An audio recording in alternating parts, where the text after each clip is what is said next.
Hi అందరికీ. ఎలా ఉన్నారు? నేనైతే చాలా అంటే చాలా మస్తు బాగున్నా. నేనిప్పుడు మా అత్తమ్మతో సరదాగా పొలంలోకెళ్తున్నాను. అక్కడ విజువల్స్ చూడండి. ఆ గ్రీనరీ సూపర్ అంటే సూపర్ అండి. అసలు మన ఐస్‌తో చూడలేకపోతున్నా, అంత బావుంది. నేనైతే ఎప్పుడు వెళ్ళలేదు. లైవ్‌గా ఫస్ట్ టైమ్ మా అత్తమ్మ నేను చూపిస్తా పద, మేము నాట్లేస్తుంటే ఎలా ఉంటదో అని నన్ను తీసుకొనెళ్ళింది. కానీ అక్కడికెళ్ళాక నా 2 కళ్ళు సరిపోలేదండి. అబ్బబ్బబ్బా! ఆ వ్యూస్ జూడండి ఎంత బావుందంటే, ఎంత ప్రశాంతంగా, పీస్‌ఫుల్‌గా అసలైతే ఎంత కామింగ్‌గా ఉందంటే నాకైతే చాలా నచ్చింది.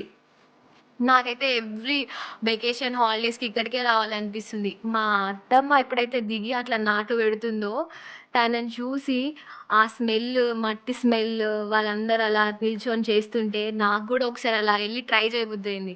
సో, నేను మా అత్తమ్మని అడిగి అందులోకి దూకేశాను. ఆ స్మెల్, ఆ మట్టి గాలి వేరే లెవెల్ అండి. రియల్లీ పీస్‌ఫుల్ అనిపిచ్చింది నాకైతే. వాళ్ళని జూస్తుంటే ఆ హ్యాపీ ఫేసెస్, అలా సాంగ్స్ పాడుతుంటే రియల్లీ చాలా కొత్త ఎక్స్‌పీరియన్స్ చేసినా. అస్సలు నేను నా లైఫ్‌లో ఇదొక బెస్ట్ మూమెంట్. నేను ఇంతవరకు ఎప్పుడు ట్రై చేయలేదు.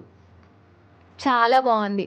నాకైతే చాలా హ్యాపీగా అంటే వేరే పీస్ అనిపిచ్చింది. చాలా పీస్‌ఫుల్. అక్కడ ఉన్నంత సేపు చాలా ప్రశాంతంగా చాలా అంటే చాలా బావుంది. వేరే లెవెల్ ఎక్స్‌పీరియన్స్.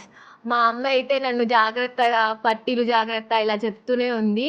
కానీ నాకైతే చాలా ఎంజాయ్ చేసినా. నేనైతే నాకెప్పుడు ఇంత మంచి ఫీల్ అయితే ఎప్పుడు కలగలేదు. మీరెప్పుడైనా అంటే మీరు ఊర్లోకెళ్ళినప్పుడు ఇలా చదువుకునే స్టూడెంట్ అయితే పక్కా ఒకసారి ఎళ్లి ట్రై చేయండి. ఆ ఎక్స్‌పీరియన్స్ అయితే వేరే నెక్స్ట్ లెవెల్ ఉంటది.